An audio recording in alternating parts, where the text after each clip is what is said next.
আল্লাহকে ভয় করার কথা আল্লাহ বললেন, তাকওয়া অর্জন করো। এই তাকওয়ার এত পাওয়ার, এত দাম। আল্লাহর কাছে সবথেকে প্রিয় হওয়ার একটাই মেডিসিন হলো তাকওয়া। ইন্না আকরামাকুম ইনদাল্লাহি আতকাকুম। আল্লাহ বলেন, আমার কাছে দামি ওই বান্দা বান্দি যার অন্তরে থাকবে তাকওয়া, আল্লাহর ভয়। আপনার আমার নবী, রহমতের নবী, আমার নবী যার কোনো গুনাহ নাই, নিষ্পাপ, ওই নবীকেও আল্লাহ বলেন, ও নবী আপনি আমি আল্লাহকে ভয় করেন। ইয়া আইয়ুহান নাবিয়্যুত্তাকিল্লাহ ওয়ালা তুতিইল কাফিরিনা ওয়াল মুনাফিকিন। নবীকে আল্লাহ বলেন তাকওয়া অর্জন করো। এত বেশি এটার বয়ান কেন? বলে কোরআনের শুরুতেও তাকওয়া। আল্লাহ বলেন, আমি দামি একটা কোরআন তোমাদের দিলাম, সবার জন্য দেই নাই। এটা এমন বান্দাদের জন্য, বান্দীদের জন্য দিলাম যাদের অন্তরে তাকওয়া আছে, তাদের হেদায়েতের জন্য কোরআন দিলাম। এটা এমন একটা কিতাব, যেই কিতাবটা ধরলে সওয়াব, দেখলে সওয়াব, পড়লে সওয়াব, যেই কিতাবের আওয়াজ কানে আসবে তাতেও সওয়াব। এত দামি কিতাব আল্লাহ দিলেন, যালিকাল কিতাবু লা রাইবা ফীহি হুদাল লিল মুত্তাকিন। মুত্তাকিনদের অনেক দাম। তাকওয়া, আল্লাহর ভয় যারা অন্তরে জমা করবে তাদের অনেক মূল্য। আল্লাহ কোরআনে বলেন, এই মুত্তাকি যারা হবে দুনিয়াতে আমি আল্লাহ তাদের 6টা পুরস্কার দিব, কিয়ামতের দিন 2টা দিব।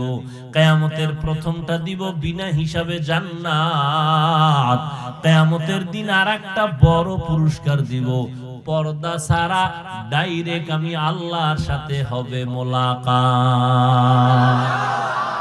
या इलाही तू मेरा माबूद है, या इलाही तू मेरा माशूक है। তাকওয়া বড় দামি এক সম্পদ। আল্লাহর ভয় অন্তরে জমা করো। এখন সবাই বলে আল্লাহকে ভয় করি, নামাজ পড়ে না সেও বলে আল্লাহকে ভয় করি। আসলে আল্লাহকে ভয় করা হাকিকতটা কি, নিয়মটা কি, নমুনা কি? সবাই দাবি করলে হবে না। আল্লাহর পক্ষ থেকে একটা নমুনা রাসূল বাতায় দিবেন। আমি সাধারণভাবে একটা উদাহরণ এভাবে দেই। সন্তান মা বাবাকে ভয় করে না, করে না? প্রমাণ, সন্তান মা বাবার সামনে কখনো অন্যায় করে না। কেন? বলে শাস্তির ভয়। শিক্ষকের সামনে ছাত্র অন্যায় করে না, কেন? বলে ভয়। ঠিক যারা আল্লাহকে ভয় করবে, নই বান্দা বান্দি কখনো গুনাহ করবে না। কেন? আল্লাহর আযাবের ভয়। হর কে দারত খৌফে হক দার দিল মাদাম, জন্নতুল মাওয়া দেহাদ উরা মাকাম, জুজবা হক চি জে মখাজ ইনসুজা, ফজলে উ আমস্তে দর জুমলা জাহা। খারাপ লাগে আপনাদের?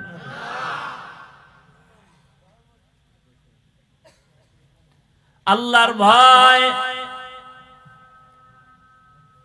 আবু বকর সিদ্দিক রাদিয়াল্লাহু তাআলা আনহু মদিনার রাষ্ট্র ক্ষমতায় আছেন। রাসূল দুনিয়া থেকে চলে গেলেন। আবু বকর সিদ্দিক রাদিয়াল্লাহু তাআলা আনহু অর্থ মন্ত্রণালয় থেকে তার মাসের বেতন নিয়ে সংসার চালান। খেয়াল করেননি? তাকওয়া। একদিন স্ত্রী আবু বকর সিদ্দিক রাদিয়াল্লাহু আনহুর স্ত্রী বলে, আমার মিষ্টি খাইতে মনে চায়। কার কাছে কয়? স্বামীকে। আবু বকর, রাষ্ট্রের পুরা ক্ষমতা যার হাতে, সেই সময় কয় আবু বকর কি কয় জানেননি? ও বিবি, মিষ্টি খাওয়ানোর মতো টাকা আমার হাতে নাই। রাষ্ট্র ক্ষমতা হাতে, স্ত্রী চাইছে, অন্য কেউ চায় নাই, জীবনের আসল, তার কাছে বলে মিষ্টি খাওয়ানোর টাকা নাই। স্ত্রীও এত মিষ্টির পাগল না, সেও তো বড় দামি বান্দি, সেও তাকওয়ার একটু পরীক্ষাই নিতেছেন। কিছুদিন পরে, মাস 2-4 চলে গেল, একদিন আবার কয় স্বামী আমার, খলিফাতুল মুসলিমিন, নেন কিছু টাকা, এই টাকা দিয়ে আমাকে মিষ্টি এনে দেন। দেখেন আবু বকর সিদ্দিক রাদিয়াল্লাহু আনহু তাকওয়া কি জিনিস। বলে টাকা কই পাইলা বিবি? আপনি জিগাইতেননি, বলো কারো দিও ভাই ভাই, তো চুরি করে আনছে না কারো সাথে বন্ধুত্ব করে আনছে, আল্লাহু আলাম। আবু বকর জিজ্ঞাসা করলেন, ও বিবি এই টাকা কই পাইলা? বিবি সাহেবা বললেন, খলিফাতুল মুসলিমিন, আপনি রাষ্ট্র ক্ষমতায় আছেন, অর্থ মন্ত্রণালয় থেকে যে বেতন পান ওখান থেকে কিছু কিছু টাকা জমাইয়া আমি হাতে দিলাম। দেখেন এবার আরো কঠিন কথা বলতেছেন আবু বকর। ও বিবি, তাহলে বুঝা গেল আমি যে মাসে মাসে বেতন পাই, ওই বেতনের থেকে যে টাকাটা তুমি আলাদা করেছো, বুঝা গেল এই টাকা আমার সংসারে লাগে না। সংসারে? তাহলে আগামী মাস থেকে আমি টাকা বেতন থেকে কমায়া নিব। বুঝেন কি আর শুনবেন?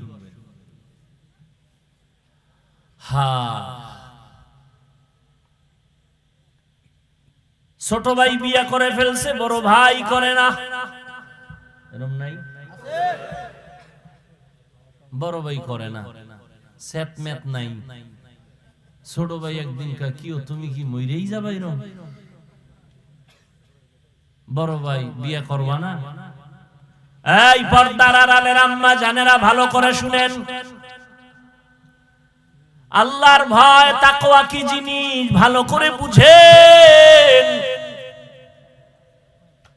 আপনার মতই তো নারী সম্মানের মানদণ্ডে ছিলেন আম্মা জান আয়েশা রাদিয়াল্লাহু আনহা, খাদিজা রাদিয়াল্লাহু আনহা, রাসূলের কন্যা ফাতেমা রাদিয়াল্লাহু আনহা, ইসমাঈল নবীর মা হাজরা আলাইহিস সালাম। আপনাদের মতো নারী ও মা ঈসা নবীর মা মারিয়াম আলাইহিস সালাম। আপনাদের মতো নারী ফেরাউনের ঘরে থাইকা আসিয়া আমার মাওলার জান্নাত দেইখা জান্নাতে গেছি। যেই ফেরাউন না কয় আমি আল্লাহরে মানি না, আমি নিজেই বড় খোদা, যেখানে বাঘের ভয়, আসিয়ারে মাওলা এমন ভাবে কবুল করেছেন, রহমতের নবী বলেন কিয়ামতের দিন জান্নাতে আমি মুহাম্মদের সাথে আসিয়ার বিয়া হবে নতুন করে। এরে আম্মা জান, দেখেন আল্লাহর ভয় তাকওয়া কি জিনিস।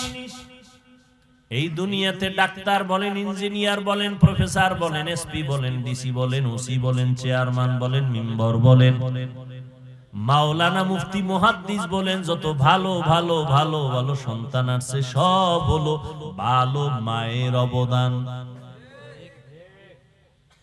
বুঝেননি? সন্তানের কোনো ক্রেডিট আছে? সন্তান ভালো, এর গুণ কার? মা।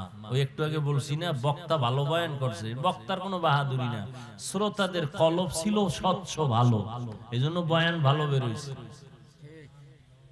সন্তান ভালো, এসপি সাহেবের ব্যবহার ভালো কেন, চেয়ারম্যানের ব্যবহার ভালো কেন, খোঁজ নিয়ে দেখবেন ওর মা ভালো।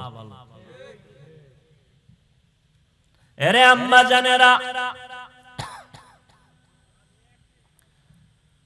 বড় ভাইকে ছোট ভাই বলে, ও ভাই আমি বিবাহ করে ফেললাম, সন্তান এসে গেল। এই যুবকেরা শোন, ভালো করে শোন, জীবনে চালাকি তো কম করলি না, কয়দিন আর করবি রে বাবা? এই চোখের সামনে কত যুবকের লাশ,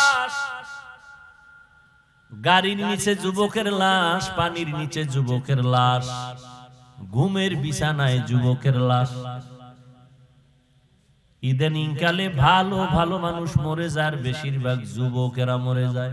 কোনো রোগ নাই, হঠাৎ করে কয় বুকে ব্যথা নাই। কিও ভালো মানুষটা হঠাৎ মরলো কেন? কয় নতুন করে এক হঠাৎ রোগের জন্ম হইছে জমিনে। ওই রোগের নাম কি? তুমি সুস্থ মনে কইরা না বেশি দিন বাঁচবা, আর সুস্থ মনে করার কোনো কায়দাই নেই। যেই পরিমাণ সারা রাত্র মোবাইল চালাও, এতে তোমার কিডনি, তোমার হার্ট, তোমার ব্রেন সব শেষ। আমি হুজুর বলছি এই জন্য তোমার গায়ে লাগে না। তুমি আজকে বাসায় গিয়া গুগলে ঢুকো, টাচ মোবাইলে তোমার দেহের কি ক্ষতি করে। আমগো গুনা টুনা তো আছে, এটি বয়ান আলাদা। তুমি নগদ কিছু ক্ষতির বয়ান আজকে গুগল থেকে নিয়ে নাও, ওখানে তোমার গুরুরা বসা আছে, আমগো হুজুর একজনও নাই। কি থিওরি দিছে এই টাচ মোবাইলে তোমার কি কি ক্ষতি করে। চোখের পাওয়ার নাই, কানের পাওয়ার নাই, ব্রেন নাই, জীবন নাই, যৌবন নাই, কিডনি নাই। এই কিডনির রোগী এখন কম না বেশি? বেশি। এরে আল্লাহর বান্দা,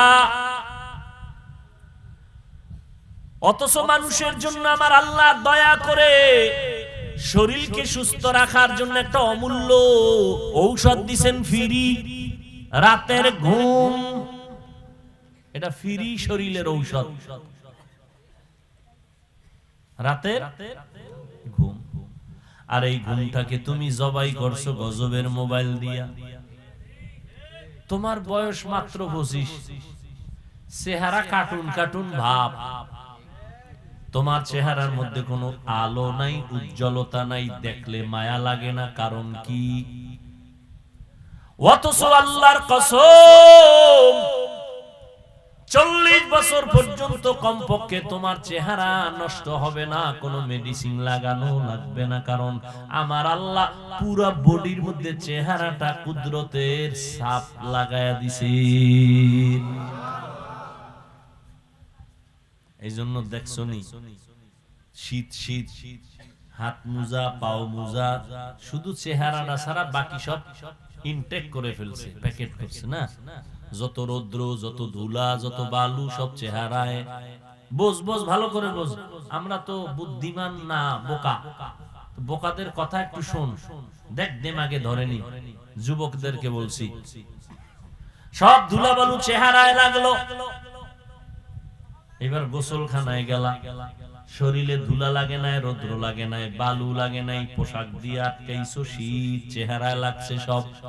গোসলখানায় গিয়ে দেখবি শরীরটারে সাবান না দিলে ময়লা যায় না। আর যেই চেহারায় ধুলা বালু রৌদ্র লাগলো, ওখানে কোনো সাবান লাগবে না, হালকা পানি দেও, পুরো বডির মধ্যে চেহারাই তোমার উজ্জ্বল।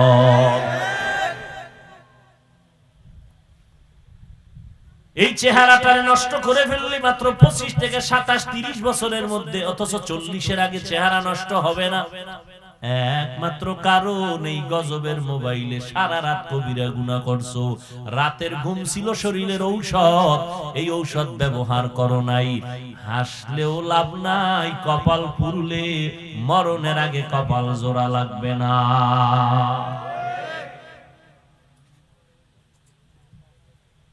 কেমনে বুঝাইতাম?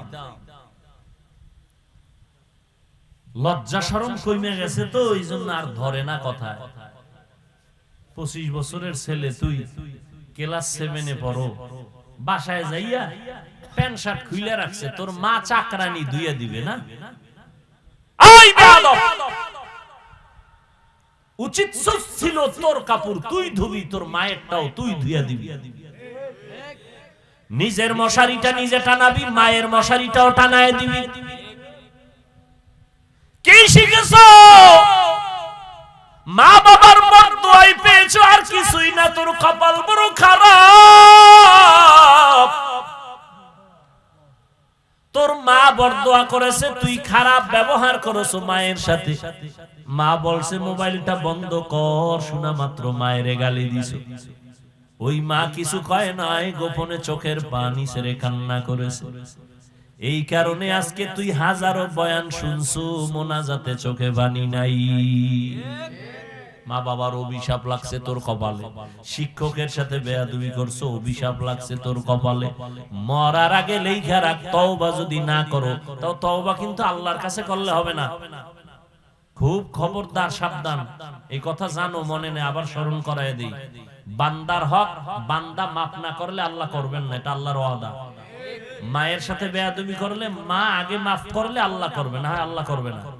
শিক্ষকের সাথে বেয়াদবি করেছো, শিক্ষক যতদিন ক্ষমা না দিবে আল্লাহ দিবেন না, আল্লাহ পাকের ওয়াদা। সাবধান, বড় বড় চালাকরা রাস্তায় ল্যাংটা পাগল হয়ে ঘুরে। বেয়াদবির পরিণাম ফল খারাপ। মরার আগেই বিছানায় পঙ্গু হয়ে যাবি, কান্না করেও আর কিনারা পাবি না। ও যুবক, ভালো করে বুঝো। ছোট ভাই জিজ্ঞাসা করে, বড় ভাই তুমি বিবাহ করো না কেন? আমি তো বাচ্চার বাবা হয়ে গেছি। মনে আছে না? বড় ভাই বলে, ছোট ভাই তোরে বলে কি লাভ কি? তবে শোন মনের দুঃখ, আমি বিবাহ করব, মনের মতো মাইয়া পাই না। মনের মতো বলে, কেন? তুমি রমনা পার্কে অভাব আছে? ছোট ভাই মনে করছে তাহলে একটা জাতের মাইয়া লাগবে, সুন্দরী, রূপসী, ডানা কাটা পরি। কি ডানা কাটা পরি মানে কি? তোর ঘরে আইয়াই ডানা কাটবে, তোর মায়ের ডা কাটবে, তোর বাবার ডা কাটবে, শেষে তোর ডা কাটতে রাস্তার ফকির বানায় বলবে আমি হিজরত করলাম।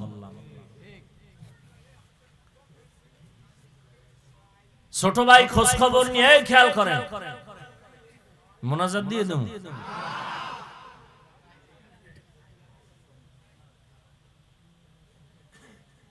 ছোট ভাই খুঁজে টুইজে একটা মাইয়া পাইছে, সম্ভ্রান্ত পরিবারের ডানা কাটা ভরি। এবার বলে, বড় ভাই জাতের মাইয়া পাইছি, লেখাপড়ার কমতি নাই, সার্টিফিকেট সব ফার্স্ট ক্লাস ফার্স্ট, সুন্দরী, রূপসী, হাজারে এক খান, ডানা কাটা ভরি। খবর টবর শুই না বড় ভাই কয়, মইরা জামু, এই মাইয়া বিয়া করমু না। এই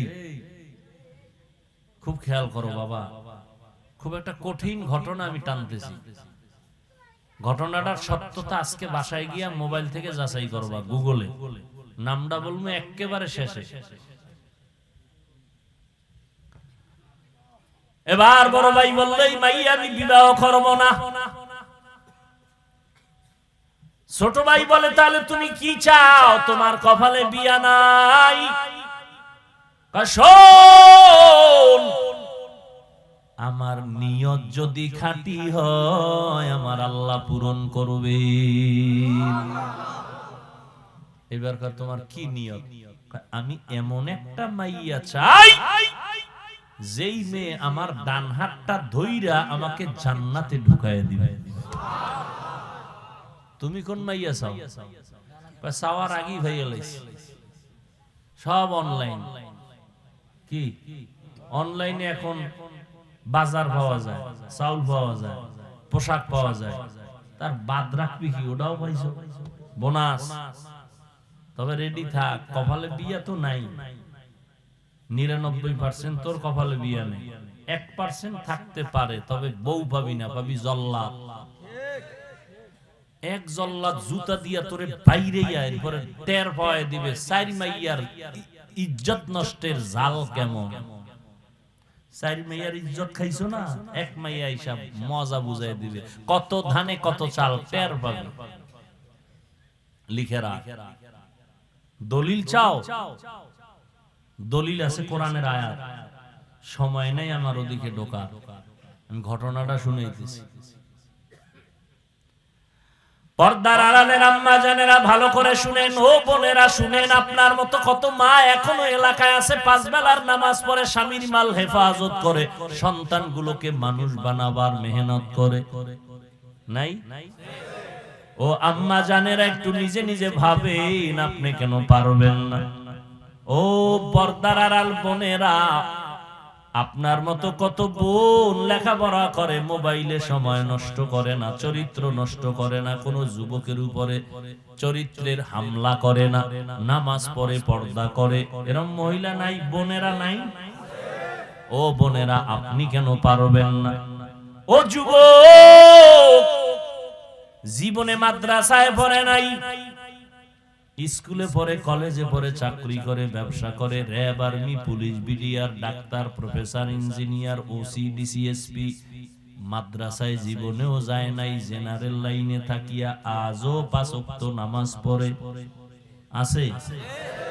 বাস আমাকে হুজুর বাদ দাও, তোমারে জুতার বাড়ি দিতে তোমার লাইনের নামাজি যথেষ্ট, আমাকে হুজুর লাগবে না। আল্লাহ বলবে, বেঈমান, তোর লাইনে থাইকা চাকরিজীবী নামাজ পড়লো, তুই পারলি না কেন? তোর লাইনে থাইকা যুবক নদীর মধ্যে মাছ ধরছে, নামাজ ছাড়ে নাই, তুই কেন পারলি না? জমিনে কাজ করিয়াও নামাজ ছাড়ে নাই, বল তুই কেন নামাজ পড়ো নাই? এবার ছোট ভাই ডাক দিয়া, ছোট ভাই বলে, ও বড় ভাই, এমন একটা মাইয়া চাও যে তোমার হাতটা দইরা জান্নাতে নিবে, এমন কোন মেয়েও নাই, তোর কপালে বিয়েও নাই। বড় ভাই জবাব দিছে, কি বলছেন একটু আগে? নিয়তটা যদি আল্লাহর জন্যই খাঁটি হয়, আল্লাহ ফিরাইয়া দিবেন না। কিছুদিন পরে খবর আসলো, পাশের বাড়িতে একজন আল্লাহর ওলি মাঝে মাঝে আসেন মানুষের নিয়ে দোয়া করার জন্য। আমাদের দেশে জৈনপুরে হুজুরেরা আসেন, বড় বড় আল্লাহ ওয়ালারা, এখন তো কমে গেছে, আগে আসতো, সপ্তাহ মাস এক এক এলাকায় থাকতেন, থাইকা মানুষের জন্য দোয়া দায়ী করতেন, আবার চলে যেতেন। আগের আল্লাহ ওয়ালারা এমন ছিলেন। আর না, আমরা খারাপ হয়েছি, আল্লাহ আল্লাহ নাই বুঝতো, সব বেপরদা, ভাত খাইবে হুজুর। এই যে আল্লাহ ওয়ালারা বেনামাজি মহিলার হাতের পাক খায় না, এখনো কিছু আল্লাহ ওয়ালা এখনো আছে। আমগো ঘরে সব হইলো বেনামাজি, কি পৃথিবীতে এর থেকে আর উল্টা পাল্টা কিছু নেই। এর পাক যদি খায় একজন বুজুর্গ, আর বুজুর্গগিরি ওখানে শেষ। কয়জনে বুকে হাত দিয়ে বলতে পারবেন আপনার স্ত্রী পর্দা সহকারে, ওযু সহকারে রান্না কইরা আপনার ঘরে খানা পাকায়? 1 কোটির মধ্যে একজন পাইবেন কিনা সন্দেহ নাই, বলবো না, আছে। তবে 1 কোটিতে একজন পাওয়া কষ্ট। অথচ আপনি তো মনে করতেছেন আপনি ভিআইপি প্যাকেজের হাজী, পিসাবের মুরিদ, তাবলীগওয়ালা। হ্যাঁ, এ আম্মা জানেরা ভালো করে শুনেন, বড় ভাইয়ের ভরসা কার উপর? ওয়া মান ইয়াতাওয়াক্কাল আলাল্লাহ ফাহুয়া হাসবুহ। আল্লাহর উপরে ভরসা যদি করে, আল্লাহ তার জন্য যথেষ্ট। সমুদ্রে তুফান শুরু হইছে, জাহাজে মাল নিয়ে যাইতেছে, জাহাজ গেছে ডুবে। জাহাজের মালিক ঢাকা অফিসে বসে আছে, হঠাৎ খবর আসলো তোমার জাহাজ ডুবে গেছে। মালিক তো দেখে নাই। দেখেন কুদরত কি, মালিক বয়ে বয়ে খায়, আল্লাহর কসম আমার জাহাজ ডুবে নাই। তুমি দেখছো? কয় দেখি নাই। খবর নাও, খবর নিয়ে দেখে ঠিকই তার জাহাজ ডুবে নাই, আর একটা ডুবছে। এখন কয় ভাই তুমি ঢাকায়, সমুদ্র রইছে কোথায়, সেখানে জাহাজ ডুবছে, তুমি এখানে কসম খাইয়া বললা ডুবে নাই, তোমার ভিতরে পাওয়ার কি? আমার উপরে, আমার অন্তরে পাওয়ার আল্লাহর উপরে ভরসা। কি? রাসূল বলছেন মালের যাকাত ঠিকমতো যদি আদায় করে, আল্লাহ ফেরেশতা দিয়া তার মাল হেফাজত করে। তাহলে আমি ঠিকমতো যাকাত দেই, আমার মাল নষ্ট হবে কেন? কি যারা ব্যবসা করেন, আপনার দোকানে চুরি হয় কেন? আপনি যে কাস্টমারেরটা চুরি করছেন, ধোকা দিছেন, 5 টাকার মাল 13 টাকা, কি আপনি চালাক কমনি, অন্যায় তো আপনি আগে করছেন, তা আপনার দোকান চুরি হইব নাকি আমার দইব? হায় হায় হায়, আল্লাহর উপরে ভরসা করে আছে বড় ভাই। কিছুদিন পরে খবর, পার্শ্বের এলাকায় একজন বুজুর্গ আল্লাহওয়ালা আসছেন, ফজরের সময় চলে গেছেন তার থেকে একটু দোয়া নেওয়ার জন্য। আকাশেতে লক্ষ তারা, এক চাঁদের আলো, লক্ষ মানুষ থেকে একজন আল্লাহওয়ালা ভালো। হুজুর একটু দোয়া করেন আমার জন্য, বাড়ি কই? অমুক জায়গায়। বিয়া করছেন, সন্তান কয়টা? কয় বিবাহ করি নাই। কেন করেন? কণ্ঠে মহিলার আওয়াজ, সালাম দিলেন। আল্লাহর ওলির কাছে দোয়া চাইতেছেন, হুজুর আমি এই এলাকার একটা কন্যা, একটা মেয়ে সন্তান আসছি দোয়ার জন্য। মা তোমার বয়স কত? এত, বিয়া হইছে নি? কয় হয় নাই।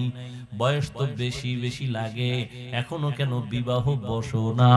মেয়েটা ডাক দিয়া কয় হুজুর আমি যে স্বামী নিব, জমিনে এমন কোন আমার মনের মতো স্বামী পাই না। কেমন স্বামী চাও? এমন একজন স্বামী চাই যে আমার স্বামী হইয়া আমার হাত ধরে আমাকে জান্নাতে ঢুকায় দিবে। जिंदगी में बंदगी तू करना है, जिंदगी में बंदगी तू करना है, जिंदगी बे बंदगी शर्मिंदा है, जिंदगी बे बंदगी शर्मिंदा है। दुनिया में हो दुनिया का तलबगार ना हो, बाजार से गुजर हो खरीदार ना हो। ये दुनिया एक मिसले कागज फूल है, ये दुनिया एक मिसले कागज फूल है, जिंदगी में बंदगी तू करना है,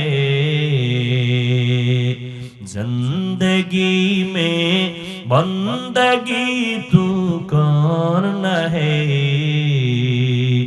जिंदगी बे बंदगी शर्मिंदा है, जिंदगी बे बंदगी शर्मिंदा है। আল্লাহর বান্দা যুবক নিয়ত করলো এমন মাইয়া বিয়া করবে যেই মাইয়াটা বউ হইয়া তারে জান্নাতে ঢুকাবে। ও যুবক তুমি কি নিয়ত করছো? যে আমি যাই করি না করি আমার বউ আমারে জাহান্নামে নিয়ে যাবে। ও আল্লাহর বান্দা অন্তরকে তৈরি করো, আল্লাহর ভয় অন্তরে জমা করো, আল্লাহর ভয়। ও পর্দার আড়ালের বোনেরা, এমন একটা স্বামী চাইও যেই স্বামীর দ্বারা তোমার জীবনটা ফুলের বাগান হবে, বিনা হিসাবে জান্নাত পেয়ে যাবে।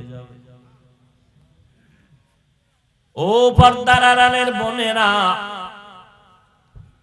জান্নাতি বাগান সাজাইতে হলে হুজুর লাগবে না, মাওলানা হওয়া লাগবে না, গুনাহমুক্ত একজন আদর্শবান চরিত্রের যুবক লাগবে। চরিত্রবান আদর্শওয়ালা একটা যুবক দরকার, মাওলানা হওয়া দরকার না। আদর্শ সুন্দর হওয়ার জন্য মাওলানা হওয়া লাগে না, হুজুর হওয়া লাগে না। ওই মেয়েটা ডাক দিয়ে কয় বুজুর্গ ওলিয়ে কামেল, আমি এমন একজন স্বামী চাই যে আমার হাত ধরে আমাকে জান্নাতের ময়দানে নিয়ে যাবে।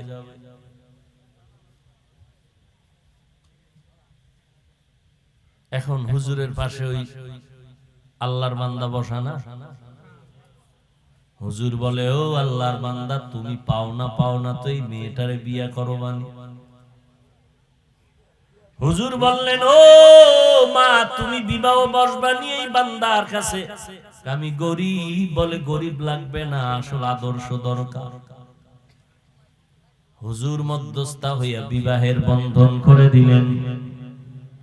এবার দুইজন মিলে দাম্পত্য জীবন শুরু করলেন। সময় মতো নামাজ পড়েন আর আল্লাহর কাছে কাঁদেন, হে আল্লাহ, আমাদের দুইজনার মহব্বতে এমন একটা সন্তান ছেলে দাও, যেই ছেলের দ্বারা গোটা দুনিয়ার অন্ধকার আলোকিত হয়ে যাবে। মাও দোয়া করে, স্বামীও দোয়া করে, বাবাও দোয়া করে, দুজন মিলে নামাজ পড়ে দোয়া করে। তাদের দোয়ার কারণে আমার আল্লাহ বলেন, আমার কাছে চাইতে দেরি, আমি দিতে দেরি করব না। স্বামীও চায়, স্ত্রীও চায় নেককার সন্তান। আল্লাহ ঠিকই দোয়া কবুল কইরা তাদের একটা নেককার সন্তান দান করলেন। লালন পালন করিয়া মদিনার আদর্শওয়ালা বানায়া দিলেন। এই ছেলেটা বড় হইয়া ওই বাইতুল মুকাদ্দাস, প্রথম কিবলা যে ইহুদি ইসরাইলেরা দখল করে আমার ফিলিস্তিনিদের উপরে হামলা চালায়, ওই সন্তান মা বাবার দোয়া পাইয়া প্রথম হাতটা বাড়াইয়া ওই বেঈমানের হাত থেকে প্রথম কিবলাটারে স্বাধীন করলেন, সিরিয়ার জমিনটারে স্বাধীন করলেন। ওই যুবকের নাম গুগলে সার্চ দিয়ে আজকে দেখবা, ওই বান্দার ইতিহাস জানে না এমন কোন শিক্ষিত মানুষ নাই। ওই বান্দা স্বর্ণের মানুষ, আল্লাহর ওলি, একজন জগৎ বিখ্যাত বুজুর্গ, ওলিয়ে কামেল সুলতান সালাউদ্দিন আইয়ুবী রাহমাতুল্লাহি আলাইহি। এতক্ষণ যেই যুবক যুবতীর ঘটনা শুনাইলাম, ওই মা বাবা হলো সুলতান সালাউদ্দিন আইয়ুবীর মা বাবা। মা বাবা কেমন তো বুঝাইলাম, তার গর্ভে সুলতান সালাউদ্দিন আইয়ুবী। যাও গুগলে আজকে সার্চ দিয়ে দেখবা সালাউদ্দিন আইয়ুবীর ইতিহাস কি, খুঁজো কেমন মা বাবার সন্তান, আর তুমি কেমন সন্তান। তোমার দ্বারা সমাজ আলোকিত হবে দূরের কথা, তোমার কারণে বহু সন্তানের আদর্শ নষ্ট হয়ে যাচ্ছে, খবর নাই। তুমি নিজেও ধ্বংস হয়েছো, এলাকার আরো কিছু যুবকদের তুমি ধ্বংসের পথে দাওয়াত দিতেছো। আসো, নামাজ এত তাড়াতাড়ি লাগবে না, একটু নেশা পান করো, চলো ঘুরতে যাই, ঘুরতে যাই, ঘুরতে ঘুরতে পুইরা মরো। এখনো সময় আছে, তওবা করে নাও, আল্লাহর কাছে তওবা করো। হে মালিক, আমার মতো তোমার মতো যুবক যদি জেনারেল লাইনে থাইকা নামাজ পড়ে, আমি কেন পারবো না? মনে মনে আল্লাহকে বলো, আল্লাহ, জীবনে গুনাহ করে জীবন কাটাইলাম, নামাজ ছাড়লাম, বেপরদায় চললাম, মা বাবারে কত কষ্ট দিলাম, ওলামায়ে কেরামের বিরোধিতা করলাম, কত মুরব্বির সাথে বেয়াদবি করলাম, শিক্ষকের সাথে বেয়াদবি করলাম। আজকে জীবনটা মনে হয় নষ্ট করে ফেলেছি, শয়তানের ধোঁকায় পড়ে গুনাহ করেছি। আজকে তোমার দরজায় আসছি ফিরিয়া, আর গুনাহ নিয়ে বাসায় যাব না। পিছনের গুনাহ থেকে তওবা করে নিলাম। ও যুবকেরা, ও বৃদ্ধ বাবাজিরা, মা বোনেরা, তওবার নিয়ত করো। আজকে থেকে আল্লাহর কাছে বলো, হে মালিক, জীবনে আর নামাজ ছাড়বো না, বেপরদায় চলবো না, মা বাবাকে কষ্ট দিব না। ওলামায়ে কেরামের পরামর্শ নিয়া, মা বাবার দোয়া নিয়া, নবীর তরিকা অনুযায়ী চলবো। তওবা করার মতো যদি অন্তর তৈরি হয়, মুনাফিকি যদি না থাকে, খাঁটি তওবার নিয়ত যাদের অন্তরে আছে, দুটো হাত আল্লাহকে দেখায়া দাও। আয় আল্লাহ, হাতগুলো কবুল করে নেন, তওবা কবুল করে নেন, তওবার উপরে মজবুত হইয়া আমাদের চলার তৌফিক দান করেন, আমিন। ওয়া নাশহাদু আল্লা ইলাহা ইল্লাল্লাহু ওয়াহদাহু লা শারীকা লাহু লা জিদ্দা লাহু ওয়া লা নিদ্দা লাহু ওয়া লা মিসলা লাহু ونشهد أن سيدنا وسندنا وحبيبنا وحبيب ربنا وطبيب قلوبنا ومولانا محمدا عبده ورسوله أرسله بالحق بشيرا ونذيرا وداعيا إلى الله بإذنه وسراجا منيرا اللهم صل على محمد النبي الأمي وعلى آله وسلم تسليما وبعد فأعوذ بالله من الشيطان الرجيم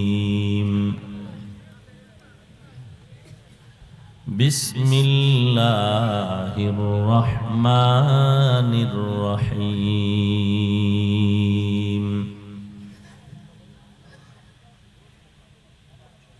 يا أيها الذين آمنوا اتقوا الله أقولوا قولا سديدا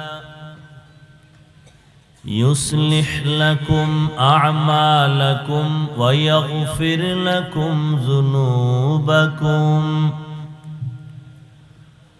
ومن يطع الله ورسوله فقد فاز فوزا عظيما وقال النبي صلى الله عليه وآله وسلم من يزمن لي ما بين لحييه وما بين رجليه أزمن له الجنة أو كما قال النبي عليه الصلاة والسلام صدق الله مولانا العظيم وصدق رسوله النبي الأمي الكريم ونحن على ذلك من الشاهدين والشاكرين والذاكرين والحمد لله رب العالمين سبحانك لا علم لنا إلا ما علمتنا إنك أنت العليم الحكيم رب اشرح لي صدري ويسر لي أمري واحلل عقدة من لساني يفقه قولي निगाह मुमिन से तू बदल जाती है तकदीर निगाह मुमिन से तू बदल जाती है तकदीर ये बंदा की कुव्वत नहीं कुदरत का इशारा ये बंदा की कुव्वत नहीं कुदरत का इशारा ऐ मर्द खिरद तरक मासी की जरूरत ऐ मर्द खिरद तरक मासी की जरूरत अब सोहबत सालेह की सवा कोई नहीं चारा अब सोहबत सालेह की सवा कोई नहीं चारा मरदूद है पीछे हमें ख्वाब नहीं लेकिन मरदूद है पीछे हमें ख्वाब नहीं लेकिन एक वक्त में हालाक जो आमाल है सारा एक वक्त में हालाक जो आमाल है सारा আল্লাহ পাকের দরবারে শুকর যে আল্লাহ পাক আমাদেরকে হাজারো লাখো মানুষের মধ্য থেকে বাছাই করে পৃথিবীর শ্রেষ্ঠ মজলিস উলামায়ে আহলে হকের মজলিস গুনাহ মাফের মজলিসে আশা বসার তৌফিক দান করেছেন। নিয়ামতের শুকর আদায়ার্থে মহব্বতে দিল থেকে জবান খুলে পড়ি আলহামদুলিল্লাহ। এদিকে মাইক দেওয়া আছে, পিছন থেকে বন্ধ কর, পুরাটা বন্ধ করছো। এবার এটির সাউন্ড বাড়া, মনিটরের সাউন্ড বাড়া।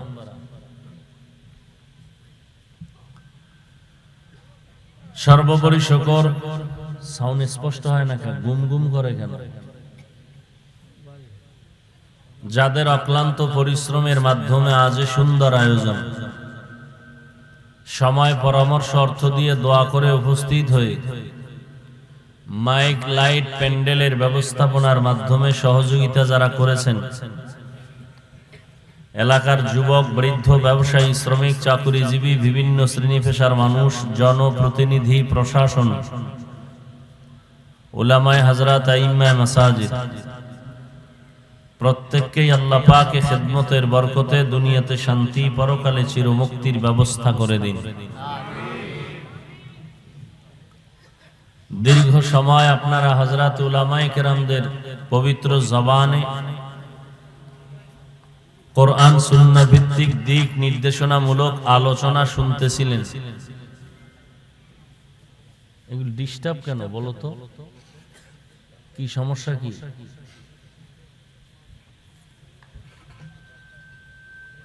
উলামায়ে কেরামদের কথা আপনারা শুনতেছিলেন।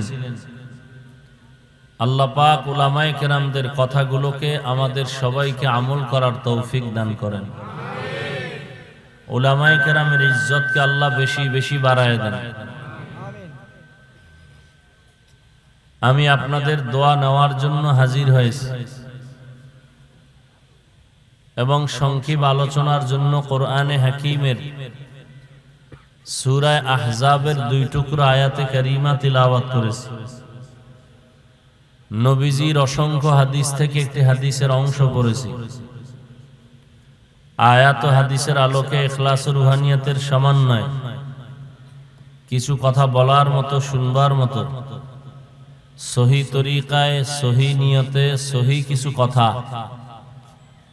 বলার জন্য, শুনবার জন্য আল্লাহ আমাকে এবং আপনাদের সকলকেই তৌফিক দান করেন। মনিটরের সাউন্ড বাড়ে না? জেনারেটর দিয়ে দিতা? তুমি জেনারেটর আনছো? জেনারেটর দাও। বাইরের মাইক আমার দরকার নাই, আমার এই প্যান্ডেল শুনাইলি হবে। মাইক ঠিক করো।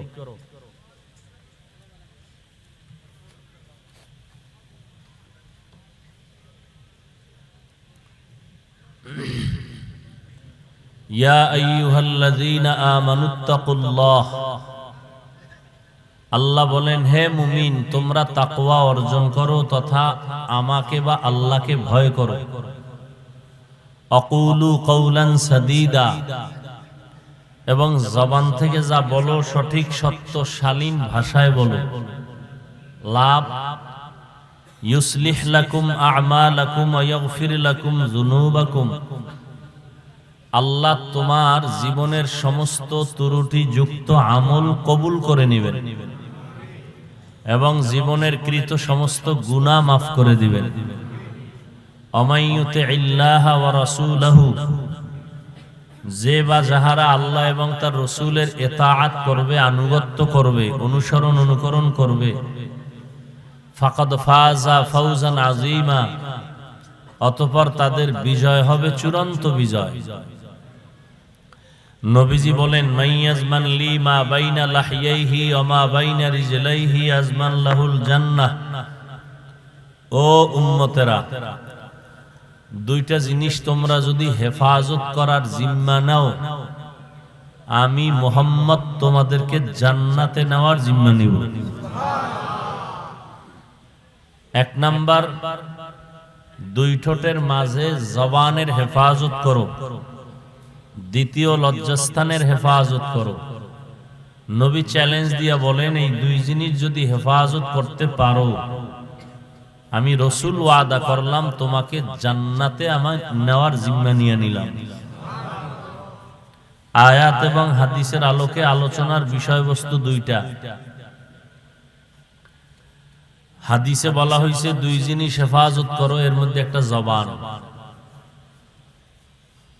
আর তেলাওয়াতকৃত আয়াতে আল্লাহ বলেছেন দুটো আদেশ দিলাম, মুমিনকে কোনো বেঈমানকে দেওয়া হয় নাই। এক নাম্বার আদেশ আল্লাহকে ভয় করো, দ্বিতীয় আদেশ হলো জবানকে কন্ট্রোল করো। এই দুইটা আদেশ যদি মানতে পারো তাহলে দুইটা পুরস্কার নগদ। প্রথম পুরস্কার জীবনের সব আমল কবুল, দ্বিতীয় পুরস্কার হলো জীবনের সব গুনাহ মাফ। সুবহানাল্লাহ। না সব ভিআইপি মানুষ না, কেউ আবার বয়ে বয়ে যুক্তি দিবে আল্লাহ তো আসতে বললেও শুনে, জোরে বলার দরকার কি? যুক্তির নাম ইসলাম না, যুক্তির নাম নাস্তিকতা। যুক্তি দিয়া আল্লাহর প্রিয় ইবাদত করনেওয়ালা শয়তান জাহান্নামী হয়ে গেছে শুধু যুক্তির কারণে।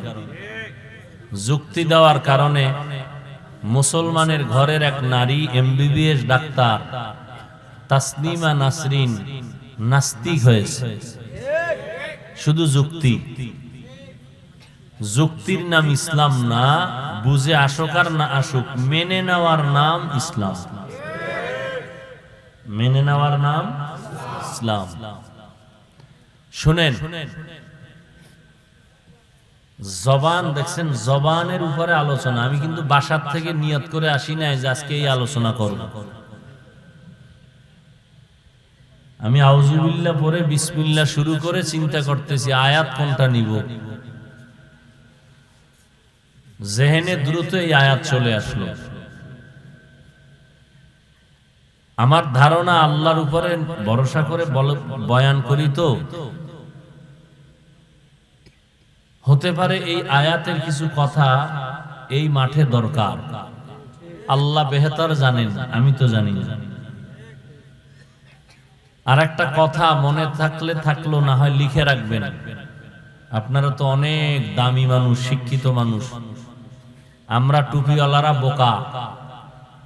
আমরা আপনাদের একটা গালি দিতে অনেক চিন্তা করি, আপনাদের বিরুদ্ধে একটা কথা বলতে অনেক হিসাব করি। আপনারা আমগো গালি দিতে কোনো হিসাব নাই, ইমামের বিরোধিতা করতে কোনো হিসাব করেন না। আমরা বোকা তো, এই জন্য হিসাব করি। আপনাদের দেখলে আগে সালাম দেই।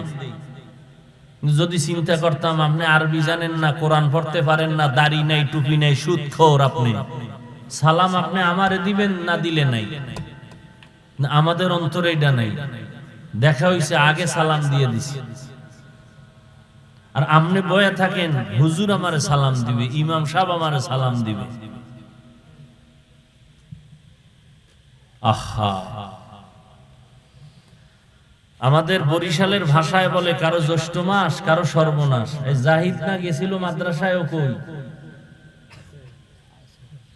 কে গেছিল? জাহিদ নাকি একটা ছিল ছেলে? হ্যাঁ, কই কই? মসজিদে গিয়ে নামাজ পড়ে।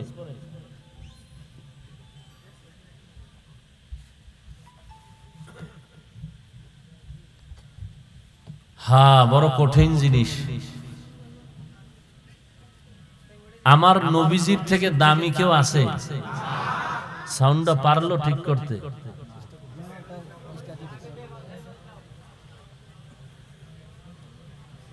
শোনেন, একটা কথা হয়েছে লেখা রাখতে গেছে, ওটা বলি নাই, বলতেছি, খেয়াল করেন।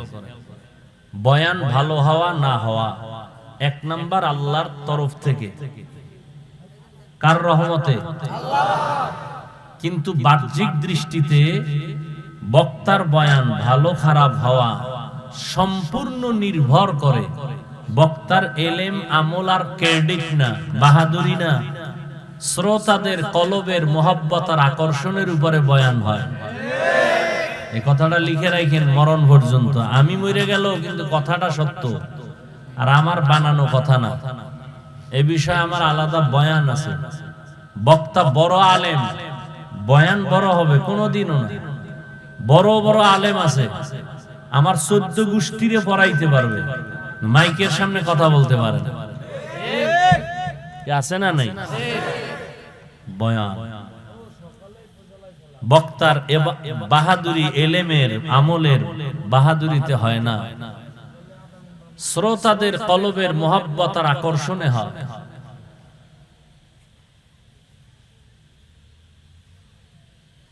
কত কষ্ট করে এখানে আসছি, এটা তো আপনারা দেখেন না। হ্যাঁ, কি পরিমাণ ঔষধ খাই আমার বংশে, আমার বাবা মা কেউ খায়।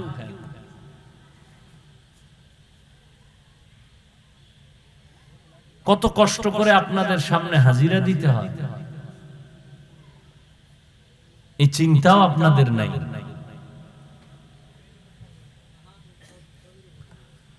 আল্লাহ, তারপর চুপচাপ থাকি, চিন্তা করি আমি যদি আল্লাহর উপরে ভরসা করে সঠিক পথে চলি, তাহলে যে যা কিছু বলুক আর নাই বলুক, ও কিছু পরোয়া নাই। ইনশাআল্লাহ পিছে বলবে, সামনে বলার ওর 14 পুরুষেরও শক্তি হবে না ইনশাআল্লাহ। বহু মাস্তান দেখছি পিছে পিছে বহু মাস্তানি করে, সামনে এলাকা হুজুর দোয়া করেন। কারণ যদি ইখলাসের উপরে থাকে কেউ, আর তার পেছনে যদি কেউ ইজ্জত নষ্ট করার ফিকির করে, আল্লাহ তার ইজ্জত হেফাজতের জিম্মাদার পাঠায়, ফেরেশতা জমিনে পাঠায় দেন। আমার আসতে খবর হয়ে গেছে, খানা নাই ঘুম নাই দৌড়, রাস্তাঘাটে অ্যাক্সিডেন্ট, রাস্তাঘাটে যানজট, আর আপনি এখানে বইয়া চা খাইতেছেন আর ভাইয়ে ভাইয়ে বিড়ি টানতেছেন আর কইতেছেন হুজুরেরা এরমই, হুজুরেরা এরমই। হ্যাঁ, আমাকে বরিশালে আর একটা কথা কয়, নিজের বেলায় টাইন্যা ধরিস, পরের বেলায় বান্যা মরিস। হ্যাঁ, আল্লাহ, আপনারা তো সবাই ফেসবুক চালান, মোটামুটি আমার নিয়ে যে তুফান বাংলাদেশে চলতেছে, বাংলাদেশের দ্বিতীয় কোন আলেমের নামে এরকম চলছে কিনা আমার জানা নেই। আমার বাপ মা বউ পোলা মাইয়া শুদ্ধ কোন রাস্তা বাদ রাখে নাই, কিছু টুপিওয়ালারা আর ইসলামের ব্যানারওয়ালা মুনাফিকেরা। কিন্তু আল্লাহর হাজার কোটি শুকর, এখনো সম্মানের সাথে সম্মানের জায়গায় বসে আছি আলহামদুলিল্লাহ। শুধু একটাই কারণ, আল্লাহর উপরে চোখের পানি দিয়া চলতেছি, আর মা বাবার দোয়া মুরব্বীদের নেক নজরে চলতেছি। সব পিছনে গেছে, সামনে আসার সুযোগ নেই। হ্যাঁ, ওই দিন সামনে না, আমনেরও লাগবে না। একটা শুকনা পাতাও আমাকে ধ্বংস করে দিতে পারে যদি আমি আল্লাহকে ভুলে নফসের গোলামির জন্য রাস্তায় নেমে যাই। তো মুহাম্মদ সাল্লাল্লাহু নবীজির কথা বলতেছিলাম, নবীজির থেকে দামি কেউ আছে পৃথিবীতে? যদি কোনো পীর মনে করেন বড়, সে আমার রসুল। যদি মনে করেন পৃথিবীর শ্রেষ্ঠ মুফাসসির, আমার রসুল। আমার রসুলের উপরে সৃষ্টির শ্রেষ্ঠ বৈজ্ঞানিক আর দার্শনিক, মুফতি, মুহাদ্দিস, নিষ্পাপ, সৎ রসুল 63 বছর হায়াতে কোনোদিন ভুলেও একটা মিথ্যা কথা বলেন নাই। সেই রসুলের কম জ্বালান জ্বালাইছে বংশের লোকেরা, জ্বালাইছে বাইরের লোকেরা, জ্বালাইছে হত্যা করার জন্য কত অপচেষ্টা করেছে। আর নবীর এই কষ্ট দুনিয়াতে আইসা বাবা পাইলেন না, 6 বছরে মাও হারাইলেন, নাই বাড়ি। বংশের লোকেরা 3 বছর গৃহবন্দী করে রাখছে আমার রসুলকে। গাছের পাতা খাইয়া নবী বাঁচতেছেন। পানির লাইন বন্ধ করে দিছে, মুহাম্মদের পানি দেওয়া হবে না। দোষ কি? মুহাম্মদ কারো মাথায় বাড়ি দিছে? কয় না। কারো সম্পদ চুরি করেছে? কয় না। দোষ কি? কয় এক আল্লাহর কথা বলে কেন? তাওহীদের কথা বলে কেন? আখিরাতের কথা বলে কেন? রিসালাতের কথা বলে কেন? আমরা তো আলহামদুলিল্লাহ, আমি বাংলাদেশে হাতে গোনা কয়েকজন সারা বছর প্রোগ্রাম, আমি সারা বছর ঈদের পরের দিন থেকে দৌড়, ইনশাআল্লাহ 28শে ফেব্রুয়ারি পর্যন্ত দৌড়, 1 মার্চ তারাবি আগামী। রমাজানেও মানুষ নিতে চায় একটু রিল্যাক্সে থাকি মাদ্রাসার খেদমতের জন্য, 12টা মার্চ চিল্লাইতেছি, দৌড়াইতেছি, কুত্তাও এরকম দৌড়ায় না, আমরা যেরকম দৌড়াই। আমার 14 গোষ্ঠীর যদি বিক্রি করে হেলিকপ্টার ভাড়া হবে না, কেনা তো দূরের কথা, কিন্তু আমি চাইলে প্রতিদিন হেলিকপ্টারে দৌড়াইতে পারি। সেই সম্মান, সেই ইজ্জত, সেই মোহাব্বত আল্লাহর পক্ষ থেকে মানুষের অন্তরে আল্লাহ দান করছেন। না আমার বাহাদুরি না, আমার এলেম নাই, আমল নাই, কিচ্ছু নেই, কিন্তু আমার অফিসে বড় সাইনবোর্ড লাগানো, হেলিকপ্টারের প্রোগ্রামের আবেদন করবেন না। এটা টাকার জোরে না, এলেমের জোরে না। আল্লাহ কয় আমি যাকে সম্মান দিতে চাই তার সার্টিফিকেট চাই না, ওরে অযোগ্য লোকের জায়গায় বসায় যোগ্যতা দিয়ে দেই। এটা আমার আল্লাহর কুদরতের খেলা।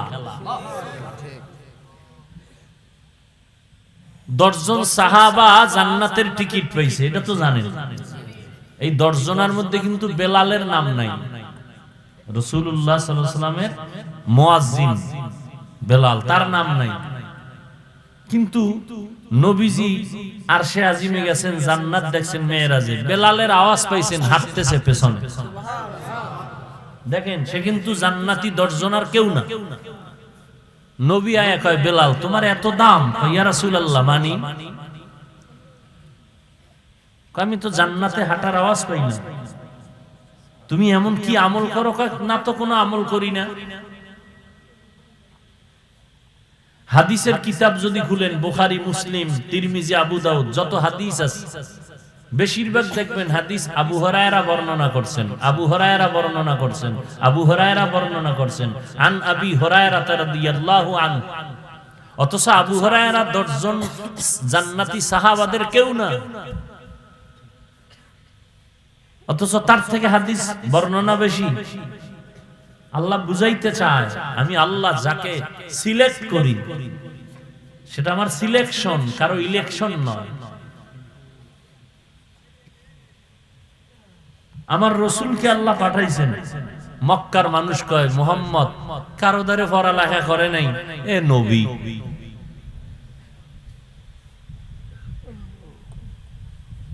মুসা নবী, আমগো নবীর আগে মুসা নবী, ঈসা নবী। মুসা নবী ফেরাউনের দাওয়াত দিতে যায়, ফেরাউন খালি জ্বালা দেয়। কিতাবে পাইছি একদিন মুসা নবী বলে, আল্লাহ এই ফেরাউন তো আমার কম জ্বালান জ্বালাইল, তুমি কি তামসা দেখো? তুমি পারো না এরে যদি মাইরে ফেলাইতে? তোমার মারতে কয় মিনিট লাগে? 1 মিনিটও না, তো তুমি তামসা দেখো কেন? আল্লাহ কয়, ও মুসা, এই ফেরাউনের বানাইছে কে? আল্লাহ আপনি। এই ফেরাউনের বড় বানাইছে কে? আপনি। হায়াত কে দিছে? আপনি। এই ফেরাউন কার দেওয়া খানা খায়? আপনার। ও মুসা শুনো, যেই ফেরাউন আমার খানা, আমার বাতাস, আমার সূর্যের আলো, চাঁদের আলো সব কিছু পাইয়া আমি আল্লাহকে গালি দেয়, সেই ফেরাউন তুমি মুসাকে গালি দেওয়া তো কোনো ব্যাপার না। কি? যেই মানুষটা মায়ের সাথে বেয়াদবি করে, বাবার সাথে বেয়াদবি করে, শিক্ষকের সাথে বেয়াদবি করে, সেই বেয়াদবটা আলেমের সাথে বেয়াদবি করা তো আশ্চর্য কিছু না। আল্লাহ হেদায়েত দান করুন, আল্লাহ হেদায়েত দান করুন।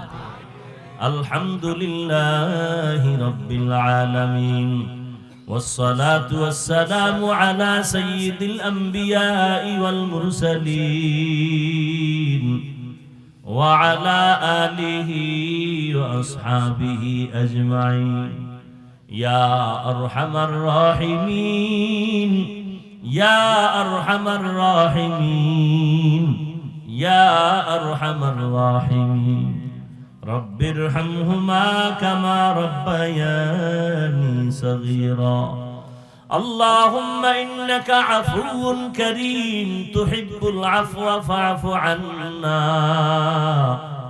اللهم إنا نسألك رضاك والجنة ونعوذ بك من سخطك والنار ربنا ظلمنا أنفسنا وإن لم تغفر لنا وترحمنا لنكونن من الخاسرين ربنا آتنا في الدنيا حسنة وفي الآخرة حسنة وقنا عذاب النار ও দয়ার মালিক কুদরতের নজর দিয়া তাকায় দেখেন গভীর রাতে আপনার গোলামরা আপনার দরওয়াজায় হাজির হয়েছে কত উলামায়ে কেরাম কত মুরব্বি হাজী সাহেব কত ব্যবসায়ী চাকরিজীবী পর্দার আড়ালে মা বোনেরা কত যুবকেরা ছাত্র ভাইরা গুনার বোঝা মাথায় নিয়ে হাত তুলেছি তওবার নিয়ত করেছি আর গুনাহ করব না মেহেরবানি করে আমাদের সবার গুনাহগুলো মাফ করে দেন আল্লাহ আয় আল্লাহ মাহফিল কবুল করে নেন আয়োজনকারী সহযোগিতাকারী দান সৎকারীদের কবুল করে নেন এলাকার ঘরে ঘরে শান্তি দান করেন মা বোনদের আবেদা পর্দানিশী বানায় দেন সন্তানগুলো নেককার বানায় দেন মাদ্রাসা মসজিদ কবুল করে নেন অন্যান্য শিক্ষা প্রতিষ্ঠান নবীর আদর্শে কবুল করে নেন আয় আল্লাহ এলাকা যত দ্বীনি প্রতিষ্ঠান মাদ্রাসাগুলো কবুল করে নেন ও দয়ার মালিক